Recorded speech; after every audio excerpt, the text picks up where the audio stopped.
Shut up and sit down.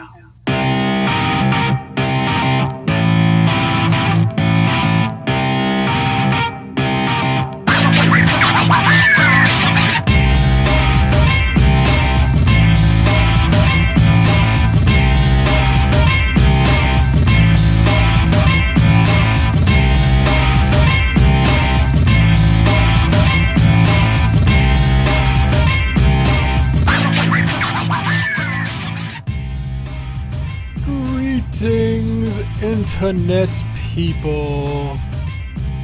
Welcome to the last episode of March, because it's the last day of March, and tomorrow is, strangely enough, Easter. And April Fools. And yeah, tomorrow's gonna be interesting. I'm looking forward to getting the April Fool's jokes that Blizzard does every year, because usually most of them are pretty good. But anyway, that hasn't happened yet, so we'll get there when we get there next week. So yay, you know something for next week already. Woohoo! Yeah, this is Epic Fail number 143, as you can clearly see on the screen. And I'm gonna jump over here. Hi! Hi, Galv. What up? Yeah. How have you been this week? What have you been up to? All that other fun stuff. I've been up to a lot of fun things and some unfun things. So I'll say that Vex joined Silverbolts and Tour Bus on Thursday. We were short one or two key people, and rather than Pug, we thought it sounded like fun to do Tomb of Sargeras. So we did that. My dog has been an escape artist, and tunneled through the fence twice. I fixed it, jumped over the fence with my log pile. I fixed that. And then yesterday, when I got home from work and let him out in the back, he got out again. I don't know how, but then he got hit by a car going 40 miles an hour. So that's been exciting. That would be on the not so much fun part. Yeah, so he didn't even break a bone. Well, no internal organs are damaged, but he is bruised in really bad places. So $900 later, he's got 4 kinds of medication, and he's pretty much chilling in his kennel upstairs. But I just hope he mellows out, because it's not like he doesn't like the yard. He likes the yard. He just wants to Christopher Columbus everything. So yeah, I'm glad he's more or less okay. Yeah, I mean, know, bruising, obviously getting hit by a car would not be fun for nearly anybody. Right? I can't think of anyone anyway, but yeah, that would not be a good time. Yeah. But anyway, that's the only bad news I've got. Aside from that, looking forward to Easter tomorrow with the kids and the fam. We've got all sorts of fun stuff. Playing a lot of Sea of Thieves with Cuddles this afternoon as he's doing a big stream. So I mean, like Hearthstone, I'm all caught up in my dailies. Got all my free packs. Warcraft, all the raids are going well. It's a good time, man. It's a good time. Dog aside. Yeah. How about you? How's your week been? Well, my week is, same as every other week, with one exception. If you were here for the pre-show and you got the pre-show music, I took songs that were all from one source, different bands, obviously. Ready Player One came out. A movie that I'd only been looking forward to since I found out about it.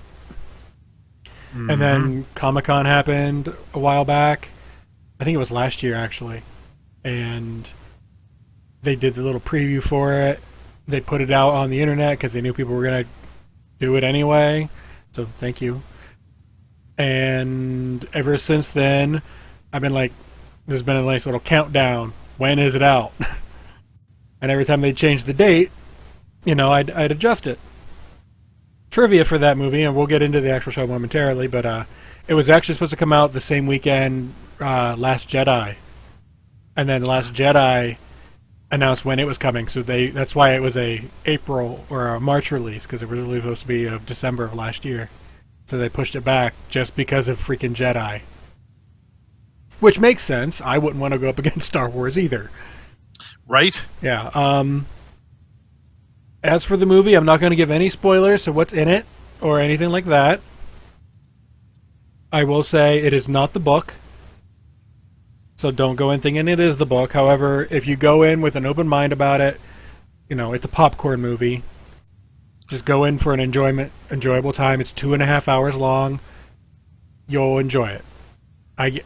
I'm a movie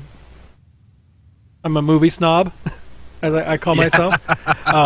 It takes a lot for me to actually like movies, and while there were a couple parts that were like, I don't know if that was because I'd read the book and listened to the book so many times that I was like, or it was just, the movie itself. It is in spirit of the book. I will give it that. At a scale of 1 to 10, I gave it an 8.5. So it's pretty good as long as you go in not expecting the book word for word and all that. There's tons of movie references. I stopped counting at around 347 within the first hour. And that's the ones that I recognized. We knew Tracer was in it. She is not the only Blizzard character, nor the only Overwatch character in the movie.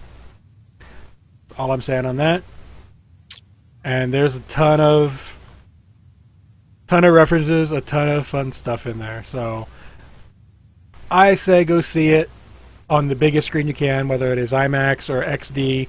3D is optional. I chose to go see 3D. It's up to you. I don't think it added anything extra to it.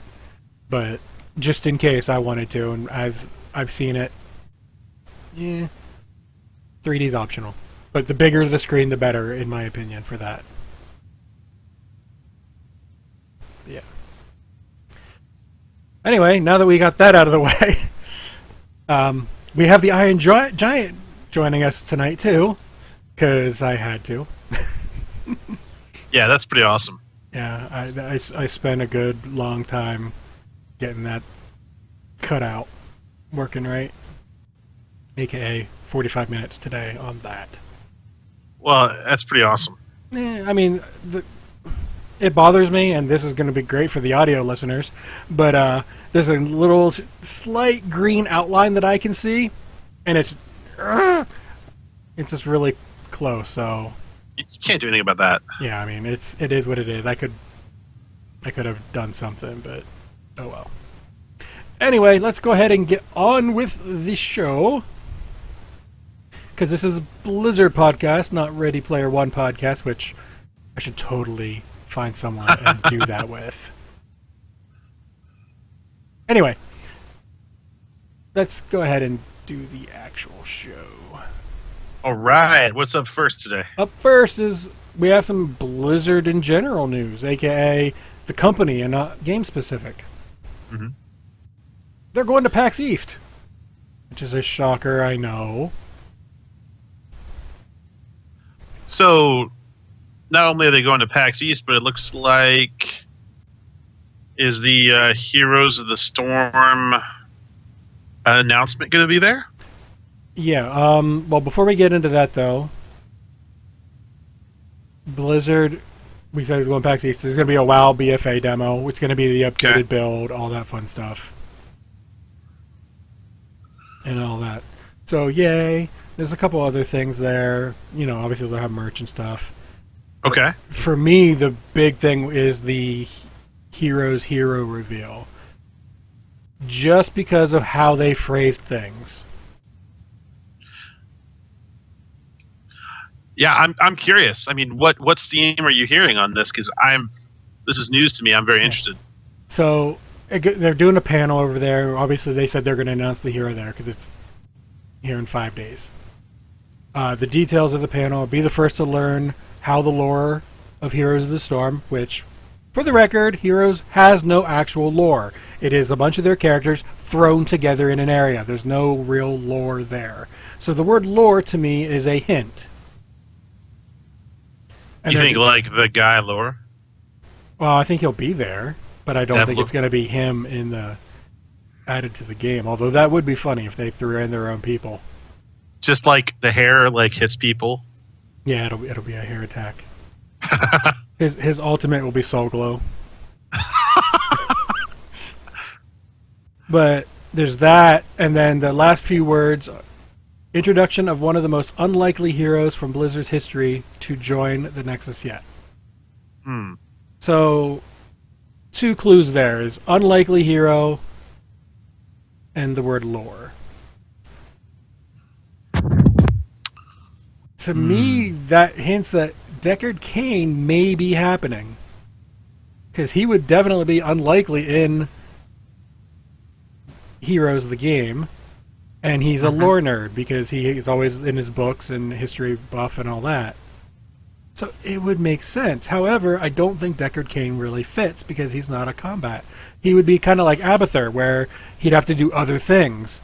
And they have enough trouble with messing with Abathur as it is. Well, yeah, but that could be really interesting, though. Yeah, it could be. Having someone like Abathur, but not Abathur, yeah. Yeah, maybe he, unearths relics or something to give people buffs or whatnot. Yeah.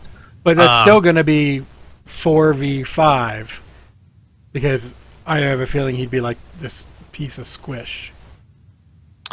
Now, forgive me, because I don't remember all the lore from Diablo, but before he was a squishy old dude, didn't he have some adventuring / attack chops? I don't know about anything attack-wise. He was always, in the Diablo lore that I've played and seen, he's always the dude that, oh, I know what that is. Oh, I know what that is. He's always looking in the book, that kind of thing. So... identify stuff? Yeah. Identify, move the story along, that kind of thing. Mm-hmm. So, barring Deckard Cain, that tells me if it's not him, it's going to be, much like Lost Vikings, one of the older games. Because lore implies history, so way back when. So you got Rock and Roll Racing, Blackthorn, and I believe that would be about it. Unless they go I don't know, like Warcraft 1 or something, but it seems like they would actually say a Warcraft character at that point.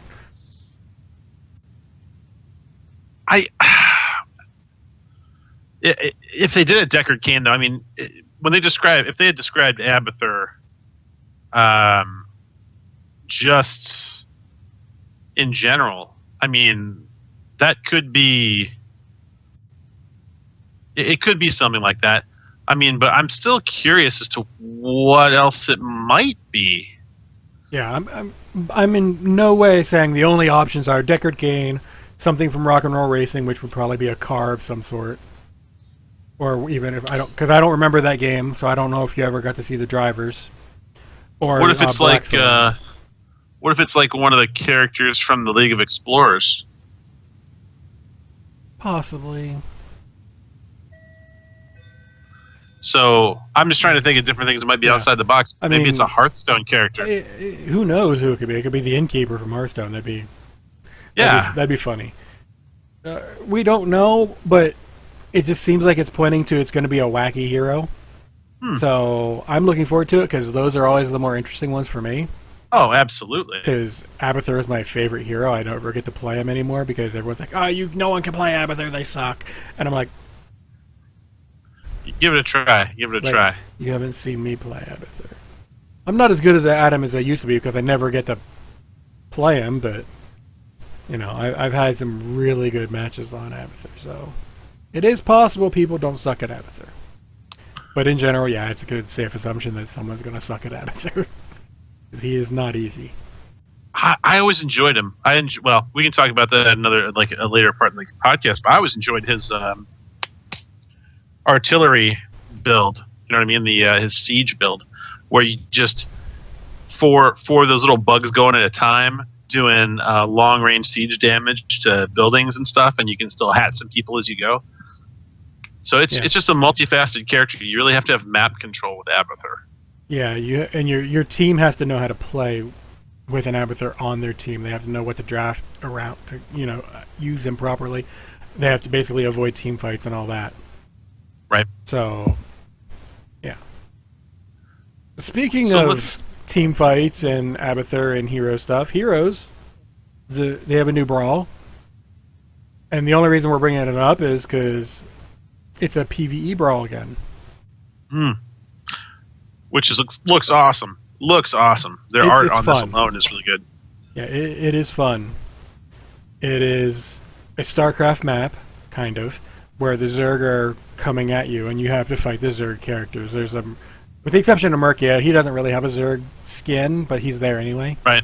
But there's Kerrigan, there's a Diablo, Stukov is in there, and any Zerg character can come at you, and all that. So, and they just kind of keep coming. You got to clear them out, and eventually, you know, after so long, you have to defend your base. But it's fun. I like this one better than the last one. The last PvP kind of StarCrafty thing. Right. So I like when they mix things up like this, because too often the tropes of the standard game don't get explored, you know, differently, like PVE aspect of Heroes of the Storm. I'm not saying you need a campaign, just these little nuggets from time to time of cooperating against a meaningful opponent, not just the AI bots. yeah. So The AI is actually mostly decent. This is they listed it as normal difficulty, which tells me next week is going to be heroic difficulty. So there's that. that's kind of funny. Yeah. Well, they did it last time with the last PVE Brawl. They had a week, maybe two, of normal, and then heroic. So it stands to reason they'll do it again, which I'm fine with, because I like doing it. And depending on what you pick, first off, if you pick Junkrat on this and you play as him, do not pick Riptire. There's nothing wrong with Riptire, but the other alt is better. It just does more damage overall, and you can use it more often. So you start off level 10, you pick your talents, you go out the gates, your group actually splits, so you don't have the full 5 together. You have to split off because you got stuff coming both directions, and eventually they come in from 5 directions, which makes it all kinds of fun. Well, that looks. I'm going to have to get into Heroes again, because when I do it in sort of like chunks. When there's something really interesting, or I find the time where there's other people that want to play, because I'm just tied up with so many different things. Where it's always about the people that you want to play with. So, yeah. I know about the time crunch. Yeah, absolutely. We're in the golden age of gaming, so not really a whole lot to complain about in that respect. Here's a ton of games, and this is how much time you have to play them.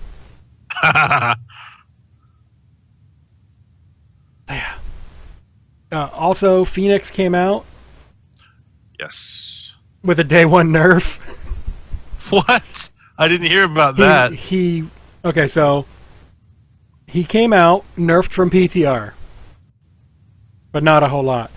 Within an hour or two, they sent it through. So either they didn't get the final nerf in the patch, or they just like, no, this is too strong. Nerfed him again. And even still, his win rate is like 64%, which is about 10% higher than the next person. Wow. So if you're in a competitive match, if you don't ban Fenix, you're doing it wrong. Unless your team is first picking him. And then don't ban him, let the other team ban him maybe.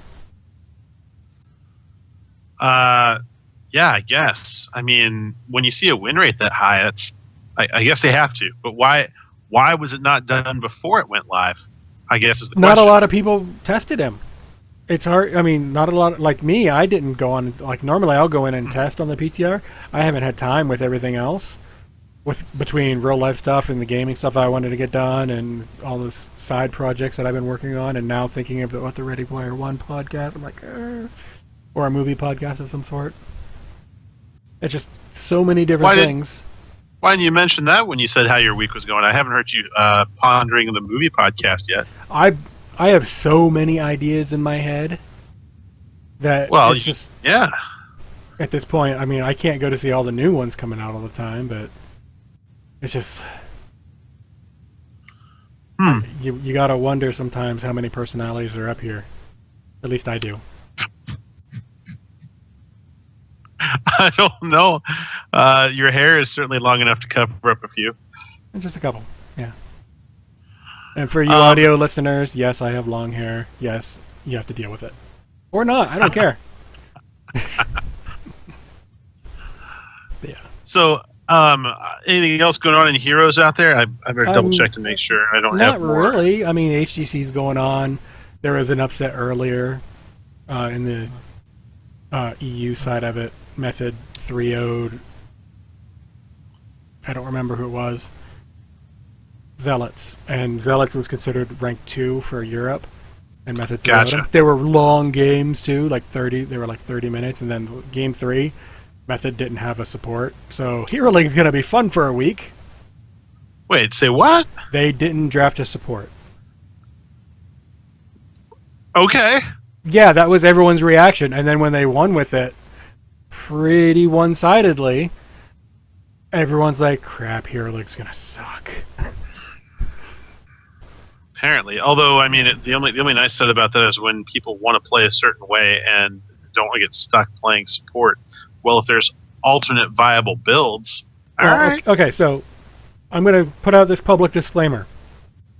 1 tank minimum, 2 tank max. 3 can work on certain maps. You have to be very careful, and you have to be in voice and coordinated. 1 healer support is almost a must. DPS you can mess around with. You want to mix up damage types. But just because you see it in HGC does not mean you should do it in Hero League, because they're in comms, they practice together a lot, and they know how they work. If you're going into Hero League, you're with 4 other random people. Go with the safer stuff. Go with, depending on the map, 1 tank, 2 tank, 2 DPS, and a healer. That's just the safer way to go. If the other team doesn't have a healer, guess what? They're going to have more damage, play a little safer, get the level lead, and then raffle stomp them. I like that plan. Yeah. Absolutely. And if you get in a group where you're the 5 DPS, death ball. That's the way to do it. You have to be careful. Stick with your team. You have to be focused. You have to death ball. And you have to be very quick on it with the right targets. So don't do that, because it's not easy. Anyway. Yeah, let's see here. Speaking of death balls. What? That's a segue. That's a segue and a half right there. Hearthstone gave us some more cards, and from what I've heard, some of them are interesting, and most of them seem to be kind of underpowered from what I've been hearing from people, with a couple exceptions. Well, the Priest Legendary, actually. Being I was about to talk about the Priest Legendary. Chameleos is one of the revealed cards since last week when we talked about that. They've revealed a bunch. They're up to 46. But Chameleos is Priest. Each turn this is in your hand, transform it into a card your opponent is holding. So it gives you a way to look at cards in your opponent's deck and play a key card that they may be holding on to. So if you're in a tight... Or you get a card match, that sucks. Well, yeah, but I mean, every turn, you're going to see a different card in their hand. So, for example, let's say you're deep in a game against a mage, and they're holding onto a 10 cost, 10 damage Pyroblast, and you're really close to killing them, but as a priest, you might not have any damage cards. Well, what if it turns into their Pyroblast because they're only got 1 or 2 cards left? I mean, that could be devastating. I misunderstood. Apologies for that. Yeah. I didn't realize it was that card that changed every turn. Yes. I thought it was you play the card, it turns into something. I'm like, okay. Do you remember the little dude where they had the brawl, and each turn he's like a shapeshifter Zixi or whatever, and each turn he turns into a different random character, or the 7 cost. There's a few cards that do this, yeah. Right. So, but this one is what your opponent has. So not only does it give you intel on your opponent every turn, you get to see potentially a new card that they're holding. Yeah. But if it's a game breaker, you can really flip it. The Black Howl Gunspire was really interesting. It's a 7 cost 3/8 warrior card. Can't attack, but whenever it takes damage, deal 3 damage to a random enemy.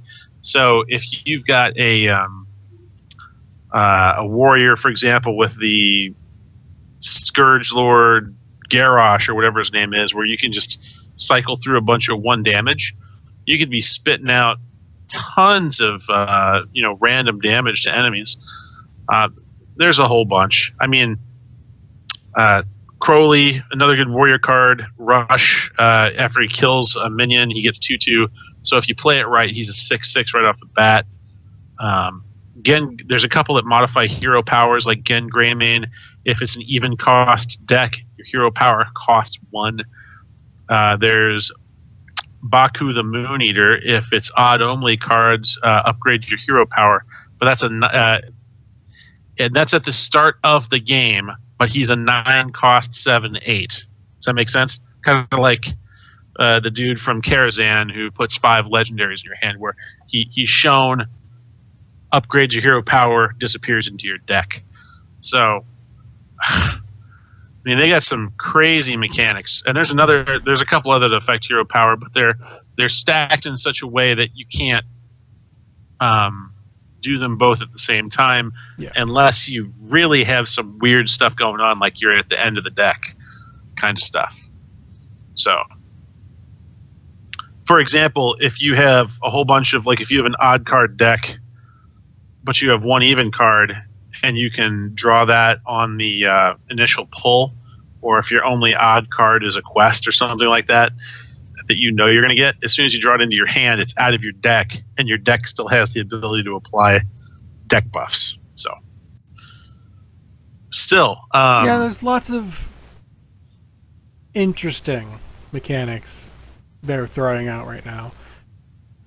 I might play every so often, but it's not going to be something I play a lot, just because we mentioned time before, and Hearthstone is one of those games that if I'm playing it, I want to win a lot. But you have, in order to do that, you have to play a lot to get the packs, or you have to spend a lot of money. Well, that ain't going to happen for me, so I'd have to play a lot. Well, I ain't got the time for that. With everything else, so it's like, I'll play it sparingly. Oh, there's one other one that's interesting. Lady in White was another priest legendary that came out. 6 cost, battle cry, cast inner fire on every minion in your deck, which means it sets the attack equal to the health. So if you if you have a bunch of cards in your deck that are high health, low attack cards, which some of them are quite skewed, like a public defend, I think in Public Defender 0/7 taunt, stuff like that, where there's cards that are intentionally balanced towards high health. That could be really crazy. Oh, yeah. So, anyway, there's enough material here to talk about the cards that are released as of this week for a while. But if people that are really interested out there, Hearthstone Top Decks and other sites like that have really good compilations of data dives that they've done on these. And if you're interested, definitely check it out, because it looks like they basically put a bunch of ideas for how to break metas into like a bingo machine, and just cranked out one at a time. And I can't even imagine where it's going to land. So who knows? But it's coming soon. And do your daily quests, because you're still getting free packs for dailies on top of the gold reward. So it's worth doing your dailies. That's my PSA. So moving on, we got some Overwatch news. One of which is weird. You think it's weird? It's a little strange to me. We have a member of the New York Excelsior Overwatch League team. I'm going to butcher his name. It's Sableye. Sableye? Yeah. But Or Sabiolba or something like that. What? Someone from the New York Excelsior is throwing out the first pitch at the New York Mets and Philadelphia Phillies game. And did that happen already? No. And that's Monday. So, like in a couple days. But it's a big deal. Oh no, it's huge, but it's strange because it's never happened before. It's so much more legitimizes and gets them publicity. I mean, a lot of these players aren't from America, for example, and the fact that we can overlap so many of these amazing things that's going on together. I don't know. I'm excited about it. Sorry, I'm like no. I think it's great. It was just kind of strange that it's happening now. I didn't expect it for another year or two. Like presuming Overwatch League kept its momentum going and started getting more and more mainstream than it has already. Mm-hmm. I just figured it'd be like a year or two, and it's year one. I'm like, they're pushing it hard because, well, it might be the same owner, so that might be why. Let me look quick. Owned by NXL owner Jeff Wilpon. Yeah, the Mets owner is the same guy. Okay, well then that makes sense then. He's promoting something else of his. Yeah, but I mean, first pitches, you get presidents of the United States, you've got famous actors, actresses, all sorts of people. Yeah, other random semi-celebrity types, if they can. Random people out of the stands, firefighters. I mean, you name it, you could get that person to do it. It doesn't matter. Right. Charity, all sorts of cool stuff. Yeah, I mean, but this is...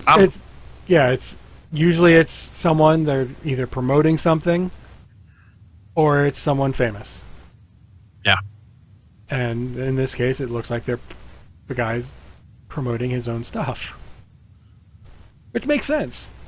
So, I mean, why not? Yeah, I mean... Why not? It just struck me as a little strange. That was all. I was like, it's a little soon for that, but okay, it's cool. Overwatch League has been getting a lot of steam. I've been talking to people there. Just out in the public. I ran some people last night, and we just had some good conversation on what's going on. And they were comparing Xbox 360, Xbox One versus computer. And I said, well, we were talking about the merits of the Twitch-based on the console versus computers. And I was like, you watch the league, they're not playing on Xboxes. They're playing on PCs. And they're like Widowmaker shots where they're dueling Widowmakers through just slivers of keyholes of, it's amazing. What they're doing right now is just amazing me. Yeah. I'm not going to say PC is better than PlayStation or Xbox in terms of graphics and stuff like that, because usually what happens, PC does tend to be higher in terms of graphics and stuff like that until the next thing comes out, and then either PlayStation or Xbox will be top graphics for a little while, and then PC catches up and takes over again. Right. But in terms of accuracy, pending player control, obviously, like if I go up against an Overwatch League player, screw me, I'm dead.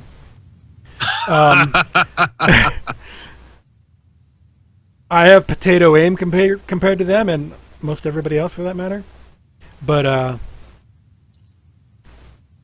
all things being equal in terms of skill, like if I was Overwatch League ready skill, and if I was playing on Xbox versus someone on PC, the PC guy is gonna have a little bit more accuracy because of how the controller versus the mouse works.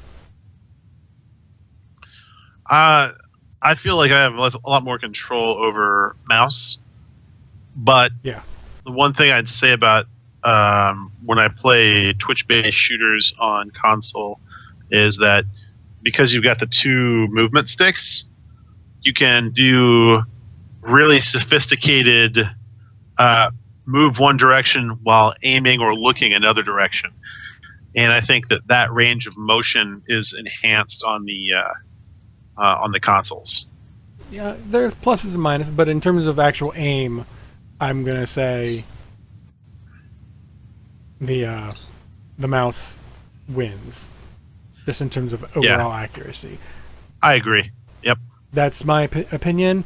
That being said, a moderate 360 PlayStation player, or not 360, Xbox, whatever it's on, whatever the number is, Xbox or PlayStation, a moderate player there is probably still going to be able to beat me if I was on a PC, because I'm terrible at the game. I get lucky every now and then with people not paying attention, because, oh, this guy's bad, we don't have to worry about him. Oh, there's his ult that killed the entire team. You know, I get lucky every now and then with stuff like that. But in terms of the actual game, no, I'm garbage. Well, I just, in my summaries, I'm super excited about the progress that Overwatch is making. Oh yeah. I wonder, with Overwatch League not being live in right now, whenever they do come back live, I would imagine in a week or two, if they're going to have a clip of him throwing the first pitch out in their welcome back thing, you know? I would hope so. As long as it's televised or recorded, I would imagine they will. It would make sense. Right. I would almost bet money that they're going to talk about it when it comes to time where it goes back picking up live again. Yeah, I would think so. Have you got anything else on the Overwatch angle? Well, if you were there last year for Overwatch, Uprising happened. That was a King's Row back in time thing. Well, they're doing it again. Oh, I liked that one. That was pretty cool. But maybe they're not doing it again.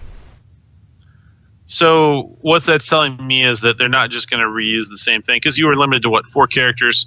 Tracer. Actually, this Uprising was, I believe, the first time it gave you options. Like you had the 2 modes. You had the regular. You have these 4 characters. That's it. Right, and then you had Bastion mode. Yeah, and then you had Bastion mode. Yeah, that's what it was too. That's exactly what it was. Bastion Reinhardt mode. Yeah. God. I mean, like, the fun thing about that mode was going through the different characters to see who could get the highest kill totals, and it was Bastion, and then I feel like maybe it was either 76 or Pharah for the Rockets. It was Bastion was almost always top because so much firing can get done for so fast, but it just depends on the skill level of everybody else. Like I know someone who actually killed stuff on a Tracer versus me on Bastion because they were that good at Tracer. So that makes sense. I mean, you could make an argument for almost everybody. There's a few that I'm like, no. Torbjorn was a good one too because of the turrets. Yep. Torbjorn and Bastion together. Torbjorn Bastion with Reinhardt shielding. Yeah, and then now with Orisa can deploy the bunker in the corner for either a Tobo turret or a Bastion or both, and then go float anyway. Yeah, I mean, there's a lot of cool stuff. And now with Brigitte, I almost said Bridget. Brigitte. She probably would be available if they do an any hero thing. So when you say they're not, I mean, they are, but they're not. They're calling it Uprising, but the way they're advertising it so far is different files, which means we probably are going to get different story to it. At least that's the way it seems to me. What if it's not King's Row? What if it's one of the other areas that like Numbani or something like that? So maybe it's an Uprising, the Omnic Uprising in a different locale. Yeah, I mean, we don't. Like I said, we don't really know. I would imagine it probably would be a different location. If it's King Rogan, that's fine. I'm fine with that. But maybe they'll have that one available again, plus the new one. Yeah, if they do a new one, they're going to put the old one in too. Be like, hey, it's only over here in this version. That's it. Okay, I'd be fine. Sure. With that. That brings us. Unless you have anything else, Overwatch, which I doubt because you asked me if I had anything else. Your powers of perception are amazing. Yes. I do not go around asking masked people who they are. That's a good idea. If someone asks if you're a god, you say yes. Okay, I went with a V for Vendetta quote, but sure, we'll go with Ghostbuster. That's fine. So anyway, Warcraft, which is neither V for Vendetta or Ghostbusters, although there is a Ghostbusters section in Karazhan, the little tribes. So it works. Chronicle Volume 3 is out. It's got Tyrande on the cover. We'll forgive it. Tyrande! Yeah. There's a couple things. One, obviously it's out. They retcon some stuff via the... Presuming Chronicle is the 100% official, this is what happened and not someone else's version of it, like, say, Bronzebeard. Right. So, some stuff got retconned, a.k.a. Medan, which is... Oh, he only ever showed up in the comics, but he was basically, I am a god, worship me. I didn't know who he was. Yeah, he's basically, he turned into the Azeroth Guardian and had no weaknesses and could kill anything by looking at them. I'm exaggerating, of course, but you get the idea. They got rid of him, and as such, stuff got changed from what we thought we knew. Okay. Cho'Gall stuff happens all over the place. Garona, Gul'dan, there's all kinds of stuff. I don't want to go into too much detail of what we know. I will put a link in show notes if you are so interested to find out said retcons. But there was also something else that I saw, and I'm pulling it up now on my screen just so I can make sure I've got this right. And it's basically they're going through, they're giving official canon to what happened in these dungeons way back when. Okay. So for like Blackrock Depths, the Alliance are credited for clearing out the Blackrock Depths for Moira and the Dark Iron Dwarves.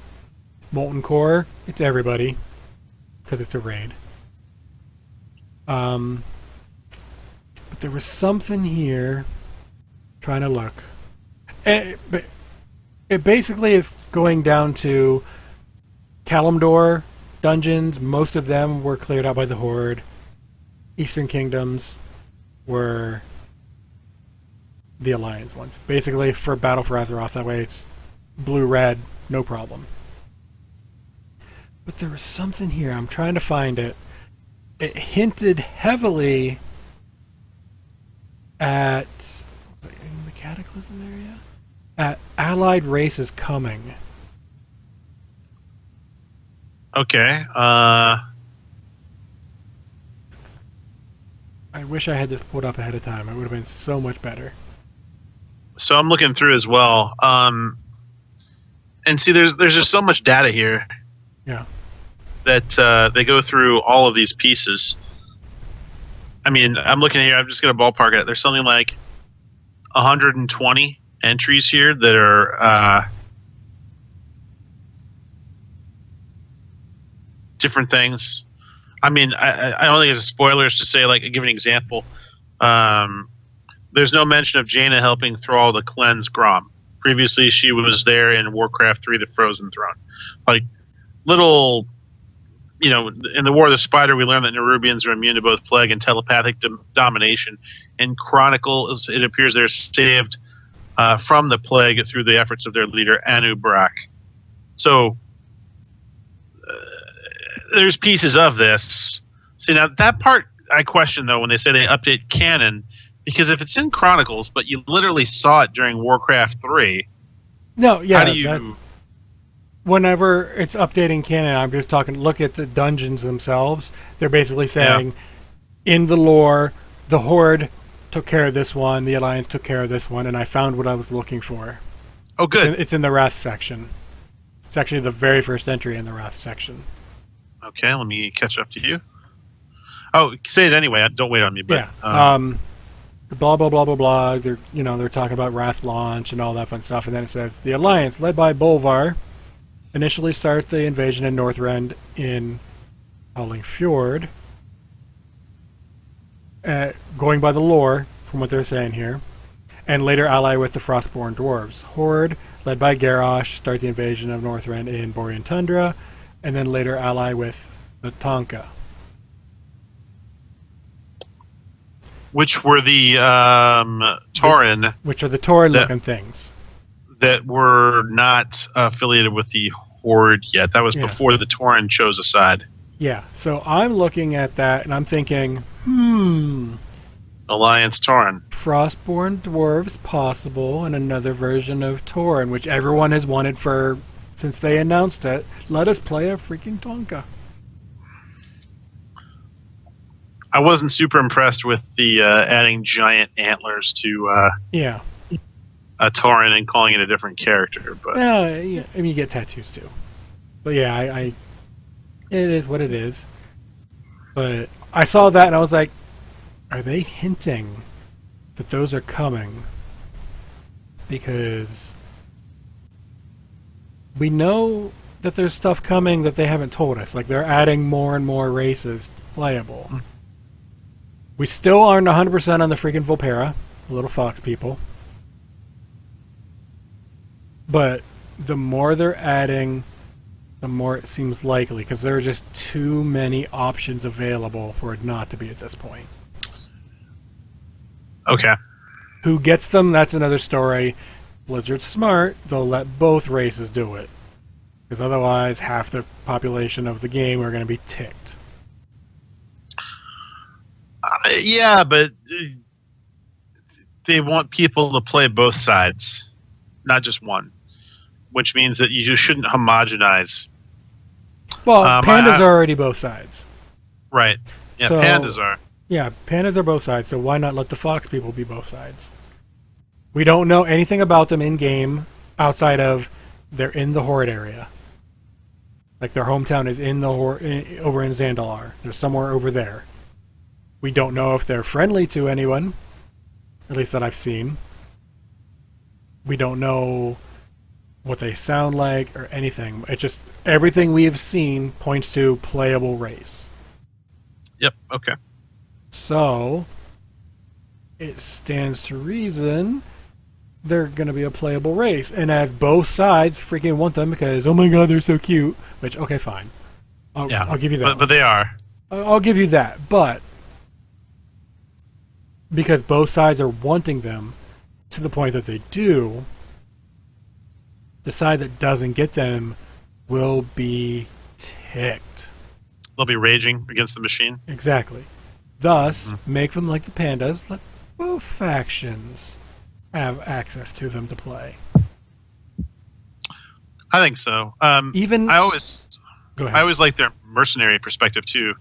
Remember they were talking about how you can LFR, and if you don't get enough people, they'll pull in cross faction. That kind of stuff. I mean, I always thought it would be fun to let people be. I mean, it doesn't all have to be black and white. Not every Orc, Tauren, Undead, or whatnot follow their faction's cause, unceasingly. You could do a lot more with those. The problem with that, though, I'm for the idea of putting. Right, I don't know how to implement it. I'm missing whether it's pieces a quest of the idea. chain or whatever. They'd have to put something in game to make it so you could change sides, and not just the cash shop option. Or you unlock. There's a quest chain where you free a rebel leader of the undead, for example. And once you've freed that rebel leader of the undead, Sylvanas is hoping he'll turn back or whatnot. Things like something like that, where now you could roll starting at level 20 or starting at level 50. This kind of character. It's more ways to use what they've got, but give players more things to do, more things to choose from.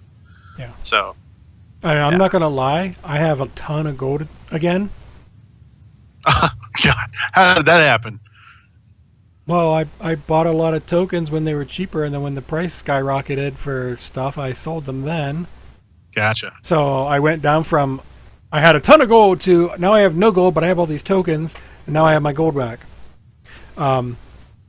if they ever make Undead Paladin a thing, officially, Right? my Paladin not only will be Horde again, because I started off as a Horde on my Paladin, but that means it's going to be leaving my raid team, unfortunately. Oh, come on. I've never wanted to be an Alliance character. You just wanted to play a Paladin. Well, no, they had Paladins on the Horde side whenever I started. Oh, you know what? I do have a Blood Elf. Yeah. But they didn't have Paladins when I started. Blood Elf was the first chance you got. Yeah, well, I didn't start until BC, so. But if they ever made Horde an option, or Undead an option, I would do it, because that's what I've wanted since the beginning. I'm like, I want an Undead Paladin, because that'd be amazing. Death Knights don't count. But I never wanted to be Alliance at all, ever, with the exception of kind of when Garrosh was War Chief.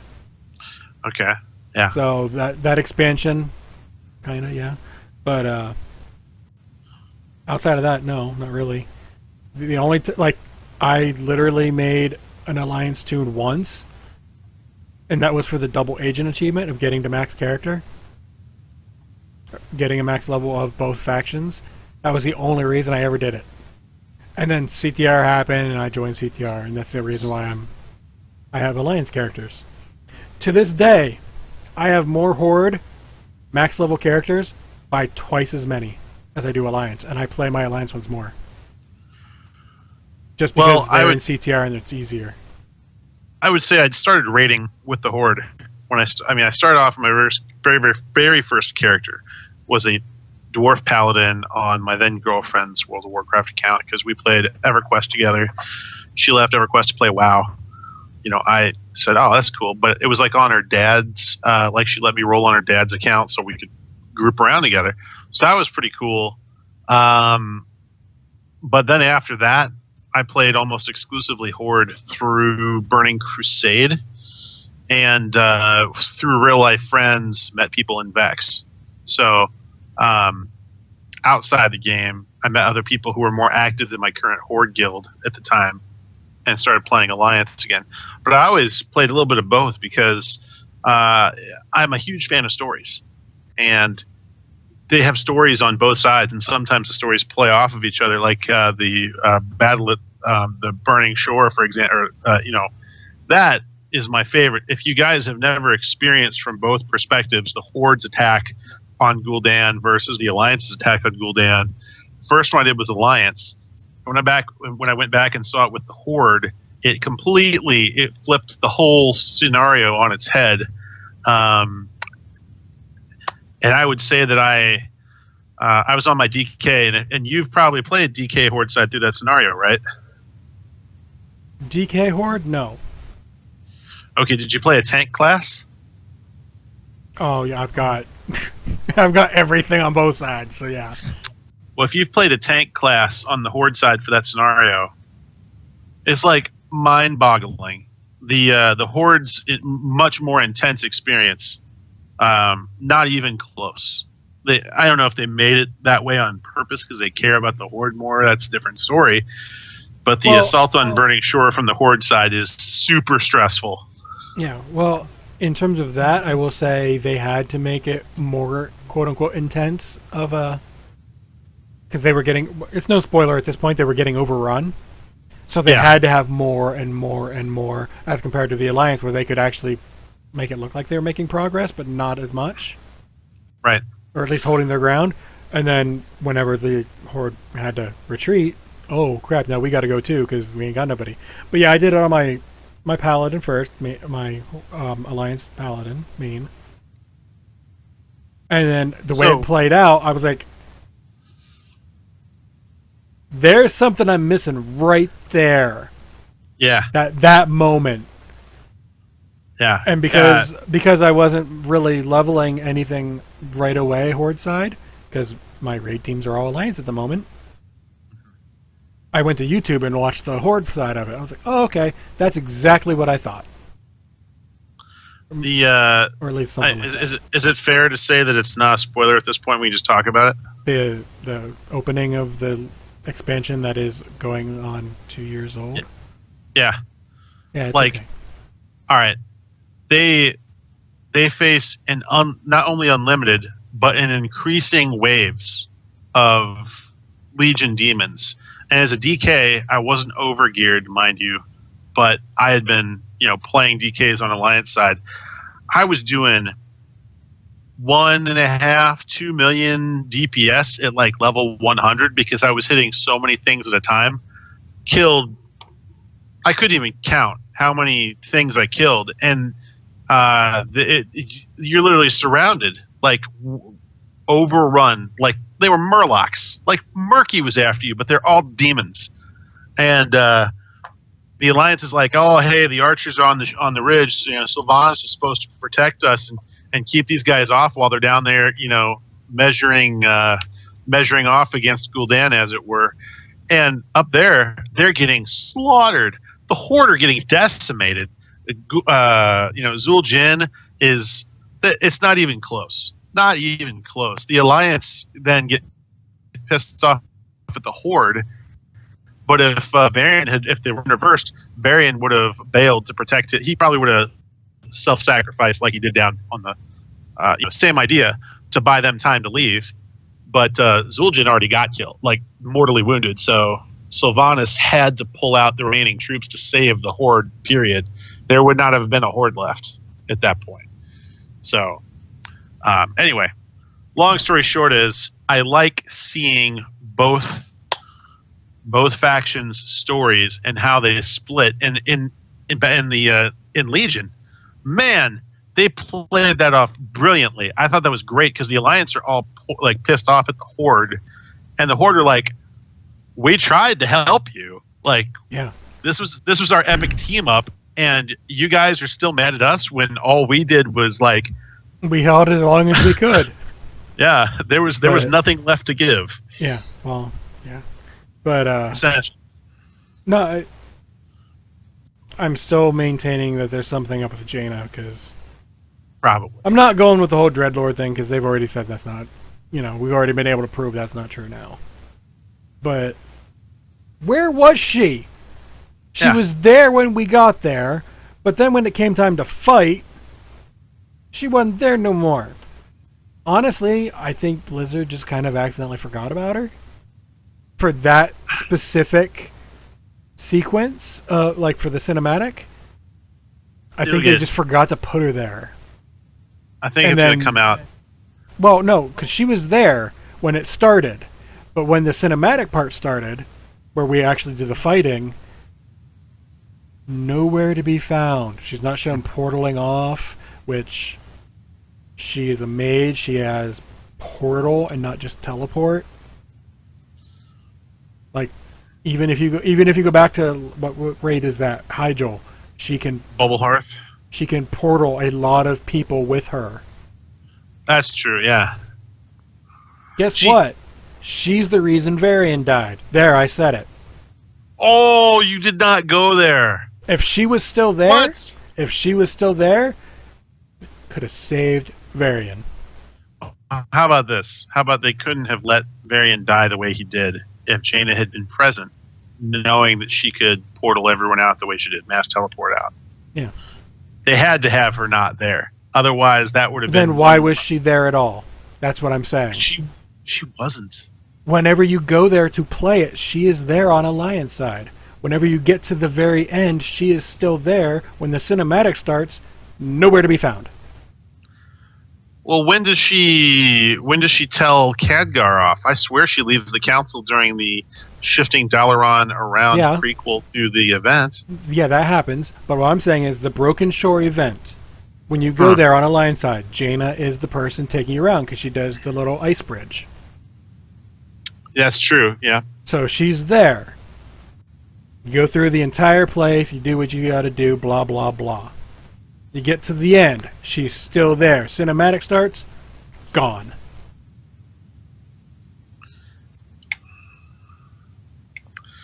Hashtag okay. Varian's death is Jaina's fault. I don't know how they swung that one then, because I feel like unless she can plausibly be diverted off because of, say, who died, who I'm trying to think of, the paladin guy. Tyrion, unless she's off doing something with trying to find Tyrion's body, or I don't know. You gotta reconcile that. Yeah, there was no reason for her to not be there at the end if she was there.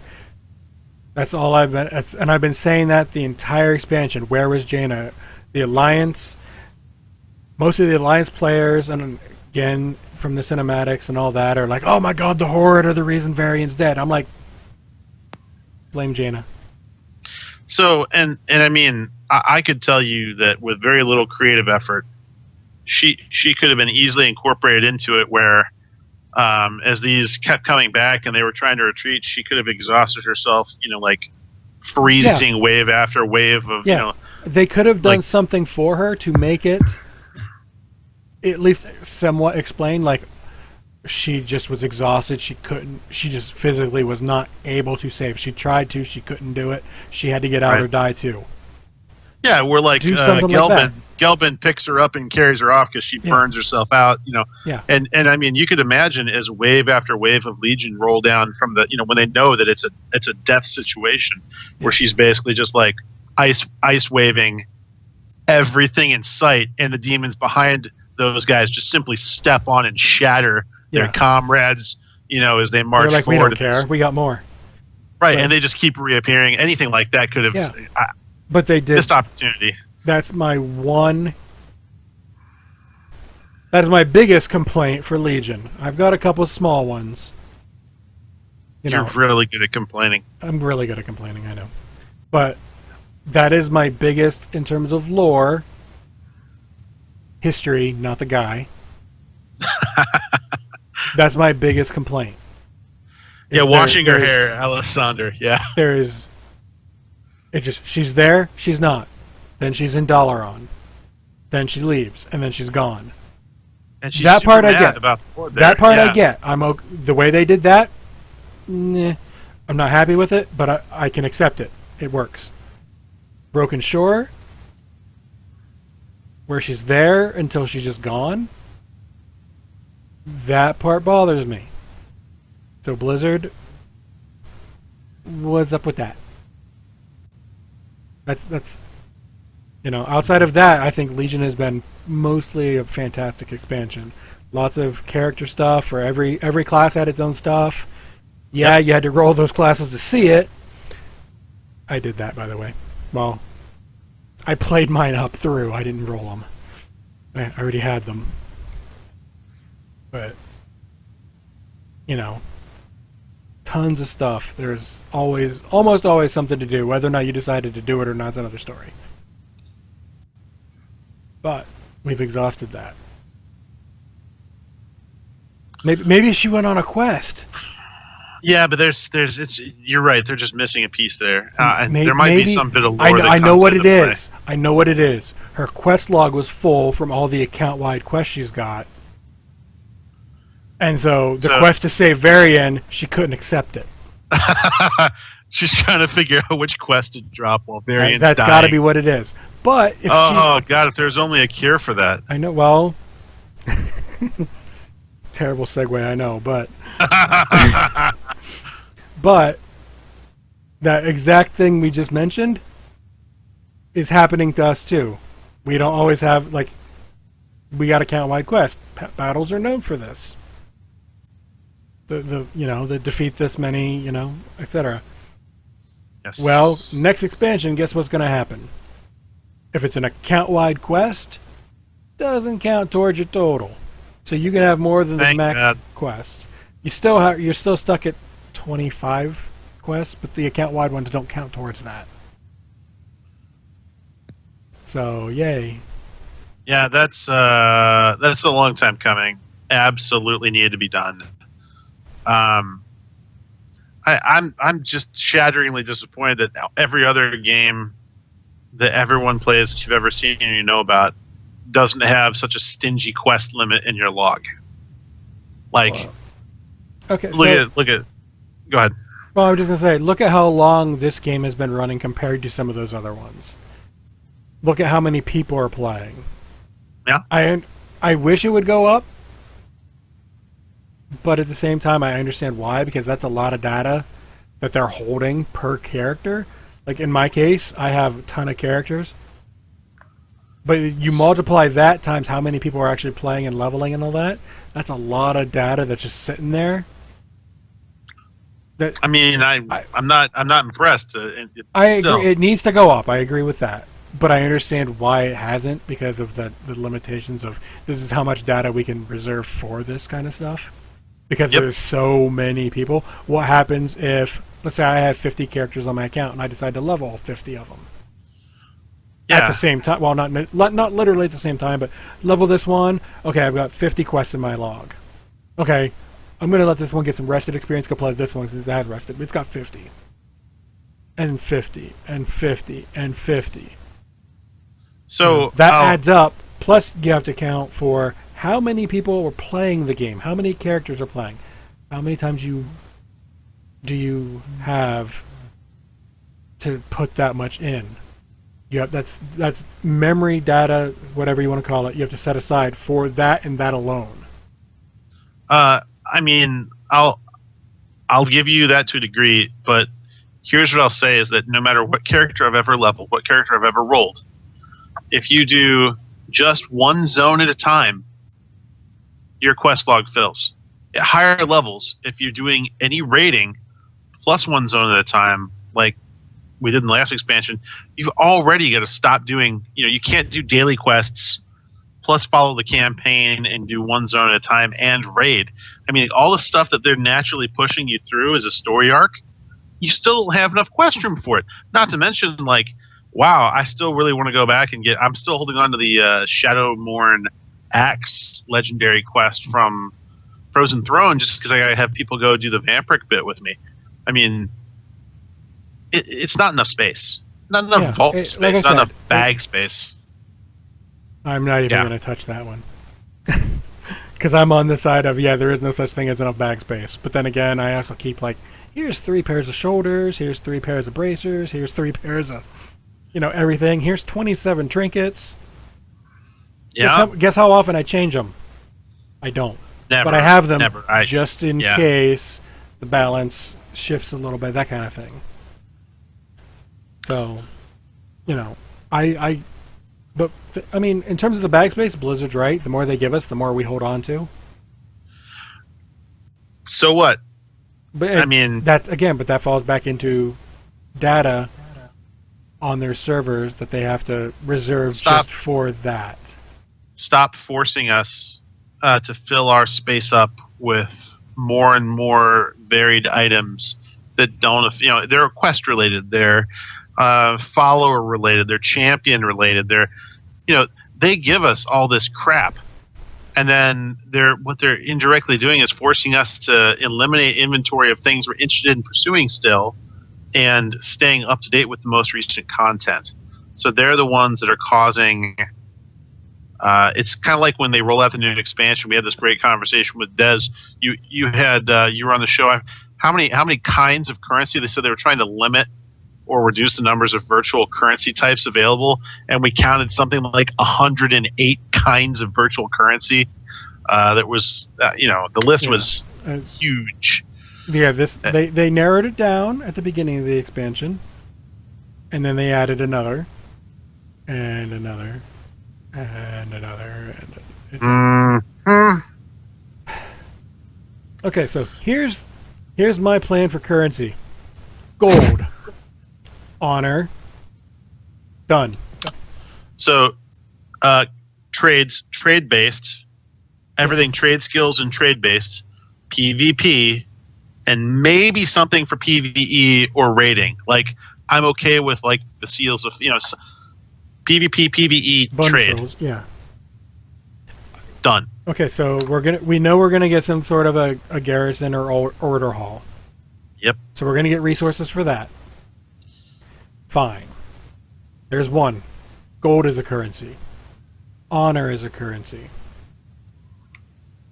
Trade skill, where you can get stuff only with materials for said trade skill. That could just be a crafting mats. It doesn't have to be one of the virtual currencies. Yeah, it doesn't need to be an actual you have to go out. You have to go mine whatever ore is new. you trade that ore in for whatever is coming for blacksmithing, jewel crafting, whatever. Same would be for leather workers, etc., and so forth. Boom. That's it. A constant. It doesn't have to be. You have a constant demand for those materials, all expansion long. If you do that. See, that's the part that they're trying to avoid, I think, is they don't want to put the effort into balancing the virtual economy there. So. Well, then make it for gold. You can buy this, quote unquote, level 3 of this, which was, by the way, was stupid. I do not like the Professions this expansion. You learn how to make this one, but once you make it, you learn how to make it better, and then you can go out and do something somewhere to be able to make it better. It's the same exact stats, you just make it with less mats. Right. How about more efficiency or more yield to results? I like the ones that they're doing where the better you get at it, the more you get from it. Yeah. That I'm okay with. Make it a bunch of times, maybe it'll Titan Forge. Which I'm tired of Titan Forging too, but that's another story. But just the way the crafting this expansion has been, I by now I would have almost all of my trade skills maxed. Okay. And I don't. Like, I've got blacksmithing and jewel crafting, and I think that's it. None of the other. Well, I'm fishing obviously, but I don't count that. Those kind of things. But like leatherworking, inscription, enchanting, maybe I might have maxed. But stuff like that, if it's not super important to that, then I don't bother, because this expansion has just not been worth it to put the time into it. Yeah, I always feel like there's a lack of player economy with regards to crafting, and that I think that some of the crafting stuff should go hand in hand with end game content. I know I've told you about that before, where if you've got some really cool, hard to get raid item from a previous expansion, maybe it becomes something that you can use towards improving something in the future. Kind of like they did with the ability power. But maybe if you're a blacksmith, you can enhance people's items later, so that kind of like gems, where blacksmithing is always honed edge or something like that, where the sharpening stones for level 1000 item level weapons add 5 item levels to it. Something like that. What if there was some kind of a crafting material, whether it was a drop in a raid or something, or it was just something. It has to be BOE though. It cannot be BOP. But Yep. Or only crafters can get it. Yeah, there you go. Yeah. Either way. So but what if there's an item that can take, say, your level 80 weapon, whatever that might be, and via this material, you can upgrade it so that that weapon is max level or closer to max level. Not necessarily 5 levels or item levels or anything like that, but let's say at least an expansion upgraded. So if it's a level 80 weapon, add this thing, boom, now it's a level 85 weapon. But I'd say we skip 85 and go straight to 90. So 10 levels. And then you do it again. Oh, it's a level 100 weapon. Oh, it's a level 110. Oh, it's a max level weapon. So that people like me who have all these old legendaries can be like, I feel like using Thunder Fury on my Rat Paladin at max level. I mean, I can do that. Don't tell me you said Thunder Fury. No, I never said Thunder Fury, Blessed Blade of the Windseeker. But what is this, trade chat? Come on, man. But no, I mean, let's say I wanted to use that weapon on my tank spec at max level. Technically I can, because I have it and I can equip it. But it's not very good at this point, because it'll be 60 item. It'll be 60 actual levels lower. It's like item level 80 or something like that. So it's like, sure. So at this point it's like 1,000 item levels lower. How weird is that, by the way? But let's say there's a material that we can upgrade it so we can get a duplicate. Like, you put it, maybe you have to go to a certain place to do this, because I know tailors had to do this in, I believe it was Cataclysm, where you had to go to certain areas to make certain cloths. to make the really Sure. cool stuff. So maybe every profession has this, where you take the weapon, you stick it in a slot. It doesn't do anything to that weapon at all, but you stick it in a slot, you add whatever the material is, and you make a copy of that weapon, not legendary, but it's upgraded to a either max level or closer to max level or something like that. So With that way, all the that way, scalability, that they've way got the tech. every weapon is now possibly a max level weapon. Yeah, I think there's promise there, and that And danger. and danger. But at least the trade skills would be something like that for blacksmithing, or something like that for leatherworking. Same, leather workers could do that to a leatherworking item, a leather class item. Something like that. I mean, you're going to get... Personally, I would say blacksmith would have the advantage because they're going to be able to do that to plate armor, I would imagine. And then every weapon that is not made out of wood. Well, but maybe the leather crafters are the ones whose purview, like weapons, fall to blacksmith. Leather workers are the ones that end up with the armoring, because it's not that you're reforging the armor; it's that you're enhancing the armor. So, like, maybe they consider it as runing, or something like that. That'd be something for inscription then, yeah. Right. So that you've Item got like upgrades. inscriptionists could do cloth. Cloth could do leather. Leather could do chain or plate or something. Things like where everyone's still got their niche. Yeah. I would say blacksmith gets weapons, with the exception of staves and wands. I don't know where they would go there. Maybe enchanters. Enchanting. Yeah. And then inscription gets armor. Period. Yeah. Exactly. Well, something because when you get to the end game, there's no reason to have a player economy anymore. It's for leveling alts. There's nothing. What's the point? You consume raid materials. That's it. That's the whole thing for the player economy. It depends on what it depends on what you're doing, but yeah. Well, yeah, but not for blacksmithing. For the most part, yeah. No, yeah, for blacksmithing, there's nothing in common. Engineering, blacksmithing, jewel crafting engineers has, do, yeah. Jewel crafting, at least, is you have to burn the reusable. Like, it's jewel crafting is way better than blacksmithing, engineering, and leatherworking, that kind of stuff. If it wasn't for some of the and I've mentioned this many times, but for my blacksmith, my paladin's a blacksmith jewel crafter. If it wasn't for some of the stuff I have in my blacksmithing, I'd have unlearned it for a gathering profession. Yeah, probably mining, because it makes jewel crafting easier, but maybe herbalism because potions and stuff.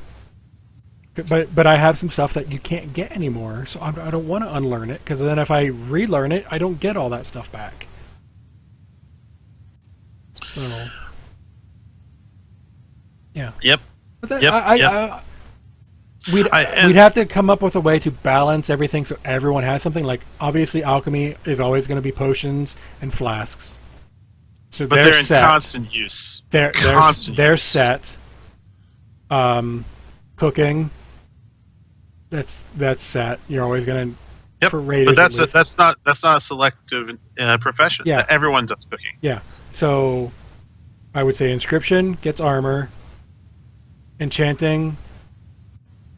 Enchanters, maybe enchanters should be weapons. Well, no, because a lot of the weapons are have some sort of metal, so it makes sense to have blacksmith. So what? Well, blacksmith can do plate. Yeah, but leather could do chain. Leather could do leather. Yeah. Tailoring could do leather. I mean, there's a whole bunch of different ways you could do it, but I'm just thinking if we give blacksmith weapons, with the exception of staves and wands, because they're made out of wood, then you don't want to give them plate also. So you have to give plate to somebody else. But if it's not blacksmithing, then whoever gets it would have to pretty much do all armor. And then engineering could maybe do plate instead. And then everyone else. I don't know. There's a way to do it, and I really like this idea. But we are running long at this point, so we're going to have to move on a little bit. We only got a couple more things. StarCraft 20-year anniversary stuff has been live for a bit. Warcraft stuff just went live earlier today as of the live showing.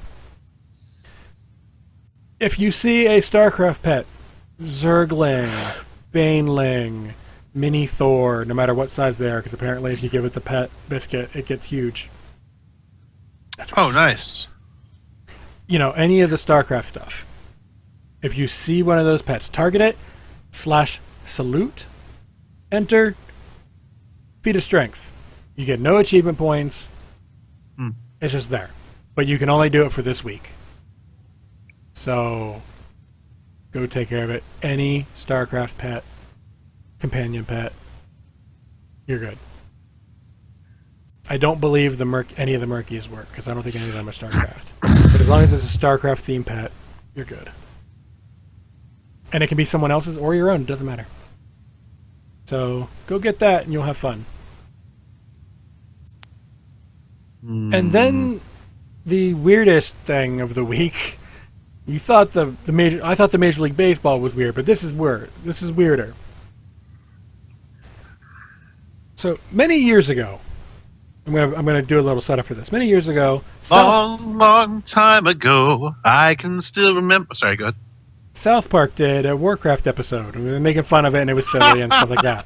And it was good. I'm not saying anything about that. But now Family Guy is doing the same thing, kind of. They advertised for a while saying the April 1st show is the new one coming out on April 1st, which is Easter, is going to have Warcraft stuff in it. And the way they did it was Peter Griffin as an orc and Stewie as an Alliance dude, and they're facing off against each other like the BFA box art. Well, that's all well and good. Except that makes it seem like it's a Warcraft heavy episode. Well, earlier this week, within the last couple of days, Blizzard put out something. It's like, hey guys, enjoy the Warcraft Easter egg in the Family Guy episode. Which to me says it's not something that's huge. It's just something that's in there if you pay attention. I think the date is the notorious red flag here. But they're saying these things not on that date. They're referencing that date, yes. Okay, so it's April 1st.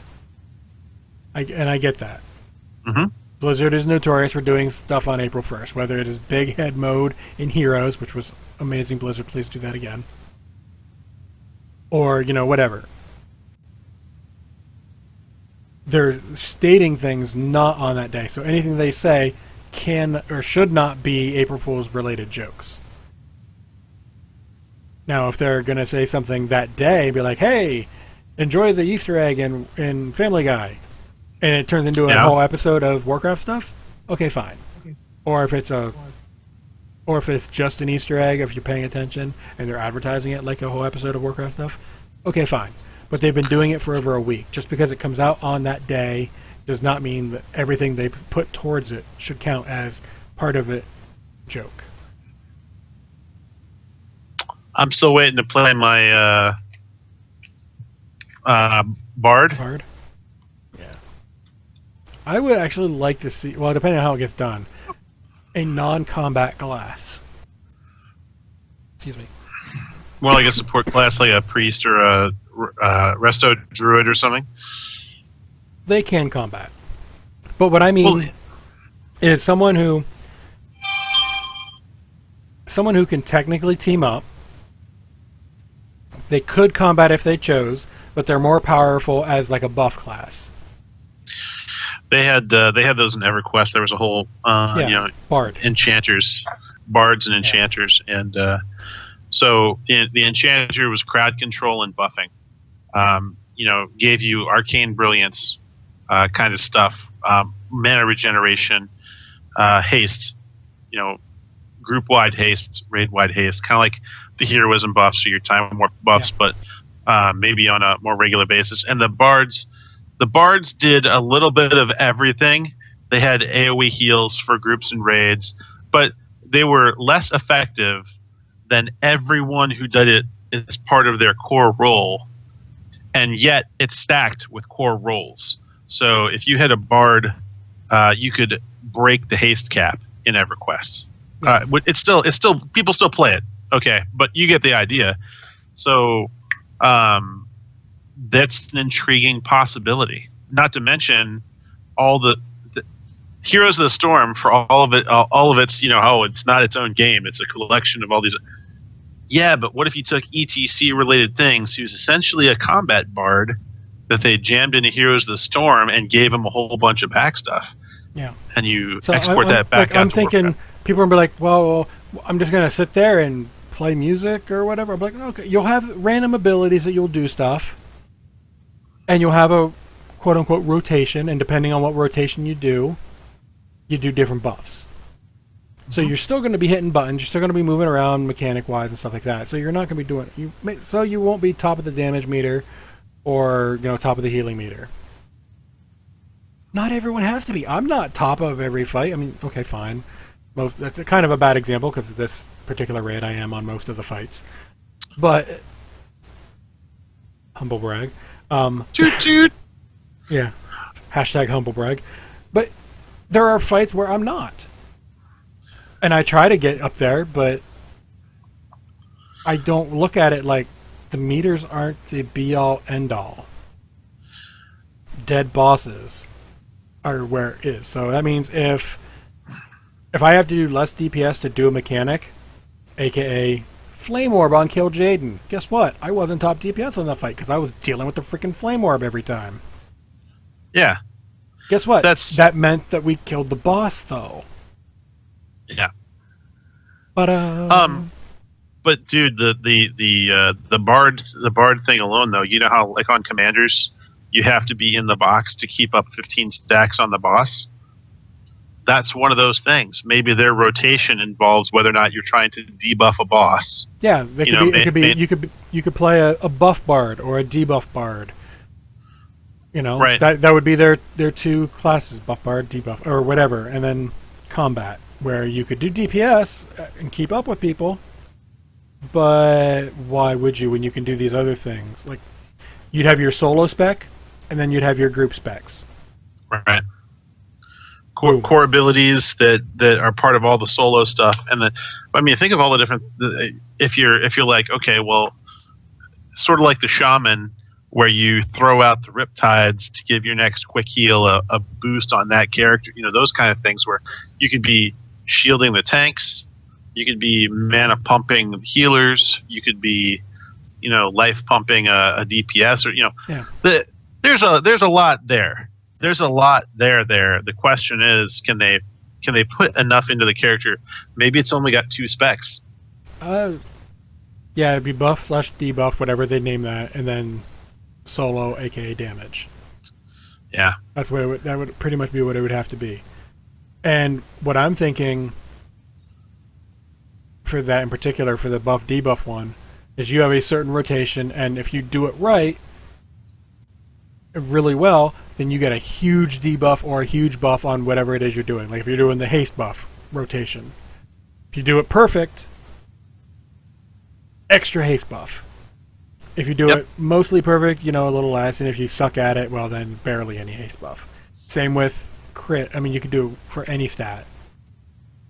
Or you could do it for a debuff the boss, where they take extra damage, or they do less damage. Healing goes up. Whatever. The biggest issue I see is it has to be something that can solo, and it also has to be something that is fun. Yeah. I think that's where they're having the issue. Solo and fun both. Could be. So.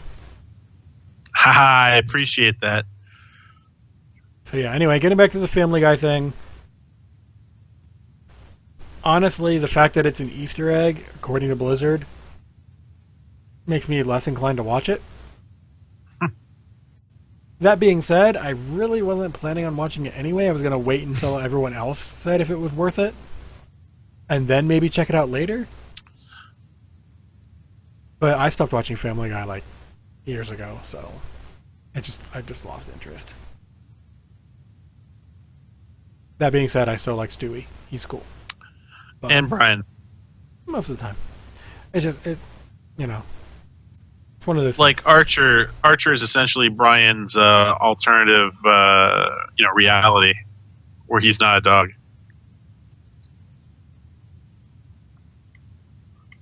Okay, and with that, I guess that'll be a show. Because I got nothing left on my list, so... Yeah. Do you have any shout-outs for anybody this week, Alf? Just parents and pet owners. Being daddy to pets, and I mean, you can't protect them from the world, and it's a heavy burden to know that you're responsible for someone else, and no matter what you do, you still can't keep the world from getting to them. But carry on anyway, because everyone needs a parent. So appreciate you guys. Take care of each other. Okay. I'm going to get all sappy with mine, too. No, not really.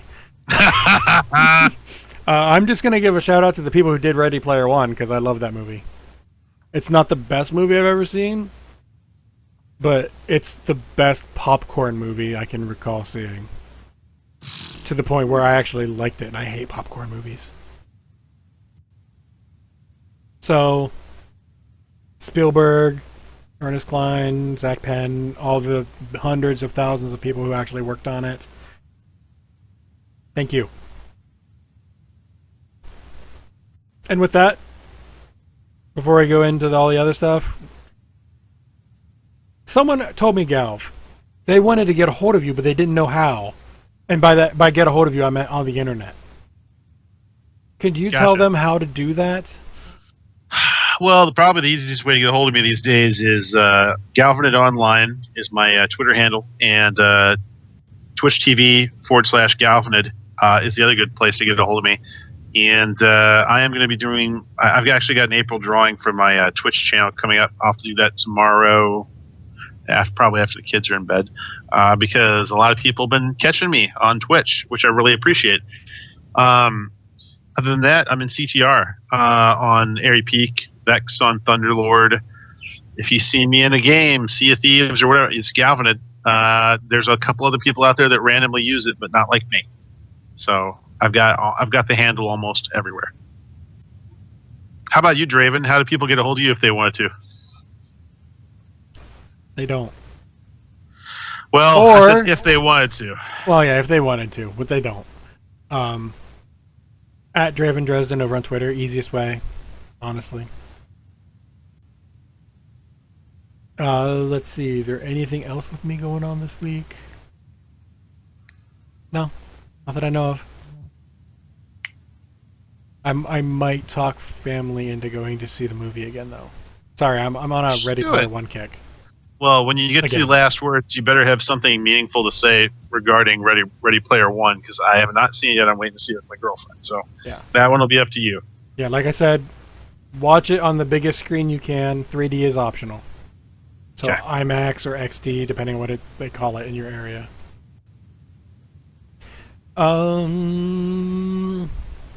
Let's see. Stuff I gotta mention. Patreon.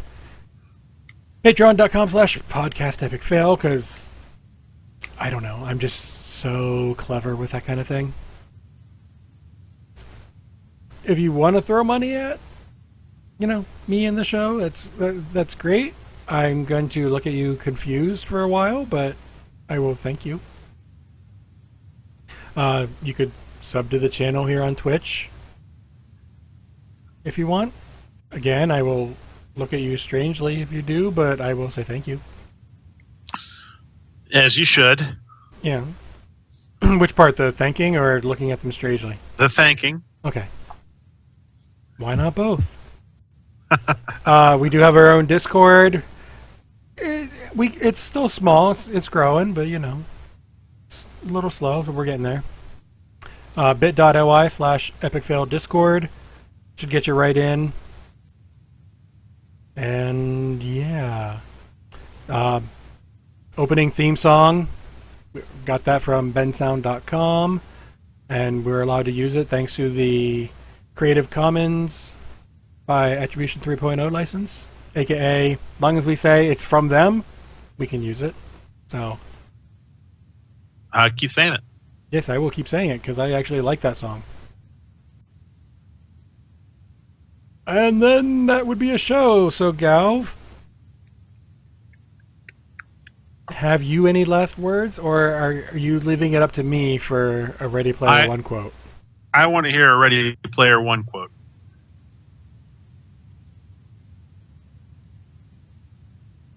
No. No spoil. I don't spoil or anything, and the only thing I can think of is towards the end. All right. Well, then I'll say, hey guys, get out there and watch it. Have some popcorn. Go see the movie. Or if you're like me, don't bother with the popcorn because I can't stand popcorn.